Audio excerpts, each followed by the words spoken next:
नमस्कार, आप देख रहे हैं सी न्यूज भारत और मैं हूं आपके साथ ज्योति श्रीवास्तव। कड़ाके की सर्दी के बावजूद बरेली के बहेड़ी में राजनीतिक तापमान अपनी चरम सीमा पर पहुंच चुका है और इस राजनीतिक तापमान बढ़ने की वजह है सपा के मौजूदा विधायक अताउर रहमान और भाजपा के पूर्व मंत्री छत्रपाल सिंह गंगवार के बीच जुबानी जंग तेज होती जा रही है। इस जुबानी जंग में छत्रपाल सिंह गंगवार ने प्रेस कॉन्फ्रेंस के दौरान सपा विधायक अताउर रहमान का हाल जल्द ही आजम खां और मुख्तार अंसारी जैसा होने और बुलडोजर चलने की बात कही है। साथ ही खमरिया डैम को लेकर बीजेपी के क्षेत्रीय सांसद वरुण गांधी और बहेड़ी से सांसद रही मेनका गांधी पर भी छत्रपाल सिंह ने तंज कसा है। दरअसल बीते दिनों भाजपा के पूर्व मंत्री छत्रपाल सिंह गंगवार ने सीएम योगी को बहेड़ी विधानसभा क्षेत्र में विकास कार्य के लिए पत्र लिखे, जिसके सोशल मीडिया पर वायरल होने के बाद सपा विधायक अताउर रहमान ने बीते दिनों प्रेस कॉन्फ्रेंस पर तंज कसते हुए कहा कि छत्रपाल जी, अब तो मान जाइए कि आप चुनाव हार चुके हैं और जब आप जीते हुए थे तब आपने बहेड़ी में कोई विकास नहीं कराया। अताउर रहमान ने कहा कि सपा सरकार में ही विकास कार्य हुए और अब जो विकास कार्य होंगे वो विधायक निधि से ही होंगे। आइए जानते हैं इस पर पूर्व मंत्री छत्रपाल सिंह गंगवार ने सपा विधायक अताउर रहमान को चैलेंज करते हुए क्या कुछ कहा। मैंने आप सबको इसलिए आमंत्रित किया है कि अभी 2-3 दिन पहले बहेड़ी के सपा के विधायक अताउर रहमान के द्वारा प्रेस कॉन्फ्रेंस के माध्यम से मुझ पर कुछ आरोप लगाए गए। मैंने कोई काम नहीं कराया, मेरे द्वारा कार्यों का विवरण जो भी है, मैंने अगर विकास नहीं कराया है तो मैं उसका विवरण आपको अभी प्रस्तुत करता हूँ। मेरे पे आरोप लगाया है 5 वर्षों में क्या कराया अब तक बताया नहीं कभी।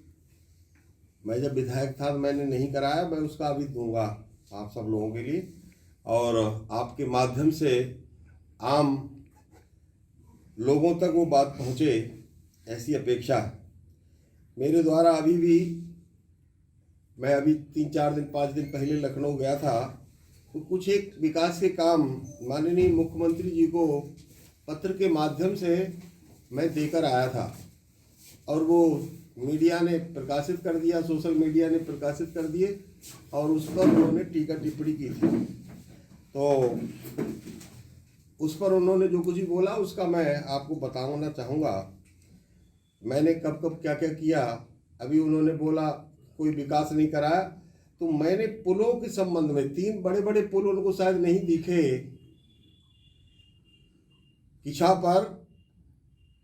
किशा नदी पर नारायण नंगला पे पुल, बरगमा पे पुल, पद्मी पे पुल, ये बड़े बड़े छोटे पुल नहीं है, बड़े बड़े पुल, ये उनको शायद नहीं दिखे। उनको Shergarh road, Sheeshgarh road, Banjaria road, कताई मिल रोड, जिनको वो सब अपना बना बताते हैं, मैंने बनवा दिए। ऐसे ही ये उत्तम नगर को रोड जाता है मंडनपुर से, ये रोड उनको नहीं दिखे। मैंने लिखा था पत्र में कि रेलवे क्रॉसिंग पर अब जाम लगता है बहुत भयंकर। रोजाना ट्रेन चलने लगी हैं, ज़्यादा चलती हैं और संख्या बढ़ गई है। इसके कारण से लोगों को परेशानी हो रही। इसमें फ्लाईओवर बनाया जाए, ये मैंने माननीय मुख्यमंत्री जी से अनुरोध किया कि वो अपने माध्यम से शासन को, भारत सरकार को कर देंगे तो वो पुल बन जाएगा। अताउर रहमान ने क्या कराया, एक रिछा जाना वाला मार्ग और वो भी कुंडरा तक, बालपुर तक का 1.5 किलोमीटर हिस्सा छूट गया, आज तक नहीं बना। मैंने पिछली 3 साल पहले 4 साल पहले उस पर कम चौड़ा था, सीसी डलवाया। पानी के भराव के कारण से वहाँ संकट होता था, सीसी रोड डलवा के मैंने उस रोड को जुड़वाया, पीलीभीत से जुड़वाया। ये वो पैसा कहाँ गया, आखिर उसको कमीशन में खा गए, काहे में खा गए, आखिर क्यों नहीं बन पाई। मुझसे कह रहे थे वो रोड पे सब उखड़ गया है। अरे पिछले साल भर से तुम विधायक हो, रोड उखड़ गया है तो साल भर में तुम्हें गड्ढे नहीं भरवा मिले। तुम अपने को विकास पुरुष बोलते हो तो वो गड्ढे तुम भरवा सकते थे, मैं नहीं भरवा पाया। मैं विधायक होता तो मैं भरवाता। फिर भी मैंने लिखा है, मौखिक मैंने कई बार अधिकारियों को, इंजीनियर्स को बोला। कम से कम उन्हें बोलते समय कुछ तो थोड़ी शर्म हया होनी चाहिए। कानून व्यवस्था की क्या हालत थी पिछली 2012 से लेकर 2017 तक, कौन कौन से तरीके की गुंडागिर्दी होती थी। खनन माफिया नाम के साथ बोल दूंगा मैं, कबाड़ियों से उगाई, गोकसी पर उगाही, चोरी कोटेदारों से उगाही, हम जमीनों से अवैध कब्जे, तहसील पर इसी तहसील पर आप सब भी देखते होंगे, गांव का देहात का आदमी मोटरसाइकिल लेके आया तो उनसे 10-10 रुपए की उगाही करता था। वो आखिर कौन करता था? जितने ये बस अड्डे हैं, जीपों के अड्डे हैं, उनसे सबसे उगाही, महीना उगाही वसूली की जाती थी। एक कोई मौलाना बोला, कोई जने कौन वो कौन जख्मी था, घायल थे, कौन थे? अंडे वाला, समझे, अंडे वाला, मुर्गी वाला, ये सब ऐसे यहाँ पर ये धंधे करते थे। ये शायद उनको ख्याल नहीं है, भूल गए होंगे, क्योंकि उन्हीं के कर्मों ने उनको इस औकात तक पहुंचाया। मैं तो उन्हें चैलेंज के साथ कहना चाहता हूं। हमको कह रहे हैं विधायक, मंत्री विधायक कैसे बोल रहे हैं? अरे वो तो अपनी औकात से कभी बना ही नहीं। 2002 में विधायक बना, हमारी भाजपा की सहायता से बना 2002 में विधायक। 2017 में 7-8 हजार वोटों से हारा, मैंने हराया, वो तीसरे नंबर पर था। 2012 में 18 वोटों से मुझे कैसे करके हराया गया, ये सर्वविदित है। जनता ने उसे कब नवाजा? 2017 में वो तो तीसरे नंबर पर रहा, 45,000 वोटों से हारा। मैं अभी हारा हूं 2022 में। 2022 में 1500-1600 वोट मेरे कम रह गए। वो तकनीकी कारण है मेरे हार के, फर्जी वोटिंग वो सब कर लेना, ये मेरे हार का कारण है। और मुझे तो जनता ने नवाजा, 1,20,000 21,000 वोटों से जनता ने मुझे पूरा मेरी वो किया है, मेरे विकास कार्यों से जुड़ के किया है। वो तो यहाँ पर पिछले साल भर से तो दिखाई नहीं दिया है, डर के मारे प्रशासन घूम रहा है। उनको आजम खां बनाने के लिए, उनको मुख्तार अब्बास, वो कौन है, मुख्तार अंसारी बनाने के लिए प्रशासन घूम रहा है। उनकी छाती पे चलने वाला बुलडोजर इसलिए बचे घूमते हैं, और ज्यादा देर नहीं जा रही उसमें, वो काम भी होगा। क्या क्या उन्होंने कर्म किए हैं, ये उनको अभी औकात में नहीं है। हम इन बातों को बहुत ज़्यादा कहीं बोलते नहीं हैं, कहते नहीं हैं ज़्यादा, पर उनके कारनामों को सब जनता जानती, भेड़ी का आम आदमी जानता है। कैसे फर्जी मुकदमे लिखवा कर, अरे वो तो बोले जाते थे, कौन से वाले 307 विधायक, 307 दफा 307 विधायक बोले जाते थे। दे जवाब। मैं जो बातें मेरे ऊपर आरोप लगाए गए हैं कि यहाँ पर ये करा लिया, वो करा लिया, मैं उनको चैलेंज के साथ बोलता हूँ अताउर रहमान को, या तो वो राजनीति छोड़ दे, इस्तीफा दे दे। ये जो मैं बोल रहा हूँ या जो मैं काम बोल रहा हूँ बताया है, इनमें कहीं झूठ हो, या फिर मैं राजनीति छोड़ता हूँ। मैं अपने घर परिवार को, किसी को भी साथ में इस ढंग के कामों में नहीं लगाता। मैं करता हूँ, मैं राजनीति कर रहा हूँ तो मैं करूँगा।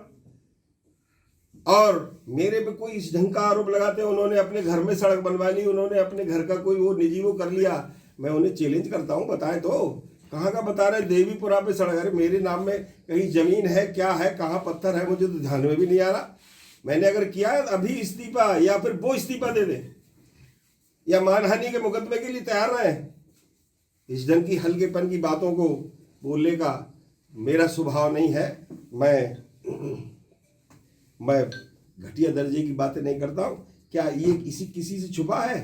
10,000 गायों की खालें उनके घर में पकड़ी गई, 3 ट्रक गोमांस उनके घर में पकड़ा गया। ये किसी से झूठ है क्या? और सफेद पोशों ने, उनके भाइयों ने, उन्होंने सबको उसको बचाया, केस को सब दबाया। ये उनके कार्यकाल का हाल है ये। और इसी के कारण से जनता ने, इस भेड़ी की जनता ने उनको निकाल के बाहर किया था। 45,000 वोटों से हराया था 2017 में। अगर उनके कारनामे ढंग के होते तो वो शायद जीतते, लंबी जीत जीतते, अच्छी पारी खेलते। और मुझे जहां बोल रहे हैं मैं विधायक नहीं हूं, अरे मैं तो इतने के बावजूद भी, चलो थोड़े से मार्जिन से हार गया, पर मैं तो 1,20,000 वोट फिर भी मैंने लिए। अगर मैंने ऐसे कर्म किए होते जिसको वो बोल रहे हैं, तो मैं भी लगभग 10-20-50,000 वोटों से हारता। मैं आप सबको कहना चाहता हूं कि ये झूठेपन की बातें, हल्केपन की बातें, ये बातें बोलने का मेरा स्वभाव नहीं है। अध्यापक हूं, और अध्यापक की सीमाएं और मर्यादाएं अभी भी मेरे अंदर से जाती नहीं है। राजनीति अपनी जगह है, कहीं विकास के कार्य है, मैं तो हर प्रकार का सहयोग करता हूं। मैं अताउर रहमान के सामने गया, उनके घर पर गया जिस समय पर सरदार पटेल की स्टेचू बनाने के लिए लौह संग्रह का कार्य हो रहा था। रिक्शा में बैठा था, उधर से निकला तो बफौरन में, आओ साहब आओ, घर पे आओ, हमारे चाय पियो भाई। चलो, मैं उनके घर चाय पीने गया और मैंने कहा मैं ऐसे ऐसे काम से आया था, सरदार पटेल की स्टेचू बनेगी, आप भी इस कपड़े पर हस्ताक्षर करिए। उन्होंने हस्ताक्षर किए। फिर मैंने मजाक में उनसे कहा अब ये मैं दिखाऊंगा, सपा कार्यालय को भेजूंगा कि देखो राम जन्मभूमि और सरदार पटेल की स्टेचू बनाने के लिए अताउर रहमान, बफाउर रहमान भी सहयोग करते हैं। मैं तो मजाकिया उसमें कह लेता हूं। और जहां पर बात रह गई, एक है हमारे सांसद, हमारे मानवर वरुण गांधी जी सांसद और उनकी माता जी वहां पर खिचड़ी खा के आई थी, खबरिया बनवा क्यों नहीं दिया? मैं जानता हूं जिस दिन मैं लगूंगा उसी दिन ही उसका निर्माण होगा। जिस दिन मैं लगूंगा, मेरा हाथ लगेगा, मेरा दिमाग लगेगा, पूरी ताकत लगेगी, उस दिन बनेगा और करवाऊंगा। मैं विधायक नहीं हूं तो भी क्या हुआ, विधायक से ज्यादा हैसियत मेरी मान्यवर मेरे मुख्यमंत्री मुझे मानते हैं और उस काम को मैं ही करवाऊंगा, बनेगा। ये सब अपने जो राजनीति जिसे करनी है करें। मैं ये ठीक है विधायक नहीं हूं तो भी उससे ज्यादा, वो तो दर्जा राज्य रहा है, उसको ध्यान नहीं है दर्जा क्या होता है। दर्जा राज्य मंत्री तो वो भी रहे हमारे अशोक बालियान जी, वो भी दर्जा राज्य मंत्री रहे, एक सहागढ़ में रहे दर्जा राज्य मंत्री। मैं जानता हूं उनको। मैं तो राजस्व का राज्य मंत्री रहा हूं, उसकी वो भाषा भी नहीं जानता होगा क्या है। और वो तो वो ग्रेजुएट तक नहीं है, बिना पढ़ा लिखा आदमी। वोटर लिस्ट में नाम होता अगर पढ़ा लिखा होता, जो ग्रेजुएट स्नातक की वोटर लिस्ट बनी है उनका नाम, वो पढ़ा लिखा होता तो करता। वो मुझसे बात कर रहा है, उसके जैसे मैंने कितने आधा रिश्ता मैंने पढ़ा के फेंक दिया। कहाँ की बातें कर रहा है? 38 साल मैं भी कहीं कॉलेज में पढ़ा चुका हूँ। वो मुझसे बात कर रहा है और बात करना है मेरे आमने सामने बात कर ले। इस मीडिया, फेसबुक और सोशल मीडिया, इसका मुझे शौक नहीं है, मुझसे आगे बात कर ले। अभी जिस दिन नामांकन हो रहा था स्नातक वाला, मेरे सामने पड़ गया, मैंने तो हाथ मिलाया और उसके अगले दिन को स्टेटमेंट दे रहा। चलो वो एक व्यवहारदारी अपनी जगह है, आपस में सम्मान एक दूसरे का करना अपनी जगह है। हमारा जनप्रतिनिधि है, जनता ने उसको चुना है, हम उस जनप्रतिनिधि के नाते से उसका सम्मान करते हैं। पर वो इतनी घटिया सोच का, इतनी बेवकूफ़ी भरी बातें करने वाला, मैं चलो उस जनप्रतिनिधि के नाते से उस जनता को सम्मान करता हूं जिस जनता ने उसको वोटों से नवाजा है, जिताया है। उस जनता का सम्मान है, वो उसका सम्मान नहीं है। वो इस लायक नहीं है, इस औकात लायक नहीं है। बरेली से सीनू संवाददाता अब्दुल वाजिद की रिपोर्ट। फिलहाल इस खास खबर में बस इतना ही। देश और दुनिया की बाकी खबरों के लिए आप देखते रहिए सी न्यूज़ भारत।